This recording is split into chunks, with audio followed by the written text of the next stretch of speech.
Hello everyone, good morning. সকাল এখন 10টা মতো বাজে। বর্মশাইও সকাল সকাল চলে যায়, কাজে বেরিয়ে গেছে 8টার সময়। আর আমারও সব কাজ বাজ বাগিয়ে এই যে রান্নাঘরে এলাম। ভাত হয়ে গেছে আজকে। আজ অনেক সকাল সকালই রান্নাগুলো প্রায় হয়েই এসছে। এই যে তরকারিটা শুধু হচ্ছে, চাটনি হয়ে গেছে, অনেক কিছুই হয়ে গেছে। তরকারিটা হলেই হয়ে যাবে। বেসিনে কিছু বাসন পড়েছিল রান্না করার, সেগুলো চলো মেজে নিই।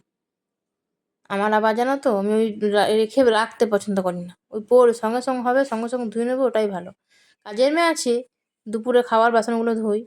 তাহলে আমার মনে হয় যে না, অতগুলো বাসন ওকে দেবো, আমি খানিক ধুয়ে নিই বেসিনে। এই যে খানিক ধুয়ে নিলাম বেসিনে। চলে এসেছি আবার একটা তরকারিটা নাড়তে। তরকারিটা লেগে যাচ্ছিলো গ্যাসে। জল খাবার খাওয়া হয়ে গেছে।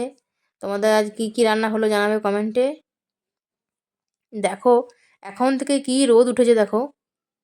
এখন গোটা গ্রীষ্মকালটা কিন্তু বাকি। এই ফাল্গুনের একবারে শেষের মুখে রোদটা দেখো, শুধুমাত্র কত রোদ। আর আমার রান্নাঘরে এত রোদ ঢুকে না, যে কি বলবো। খুব রোদ ঢুকেছে, যেহেতু আমার উঠোনের মধ্যে রান্নাঘর, তার জন্য আমার রোদটা খুব বেশি ঢুকে যায়। চলো দুধটা চাপিয়ে দিই একটু গরম করতে। এই দুধ চাপিয়ে দিলাম।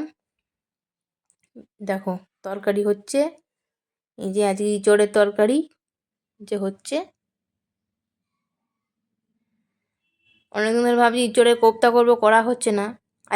আরেকদিন বানাবো।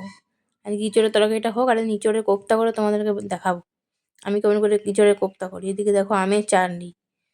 তোমরা এই বছর কারা কারা আমের চাটনি খেলে? আমরা কিন্তু আজ প্রথমবার খাচ্ছি এবছরে। আগে অনেক খাওয়া হয়নি, আজই প্রথম খাচ্ছি। বড়মশাই নিয়ে এসেছিলো আম। তো চলো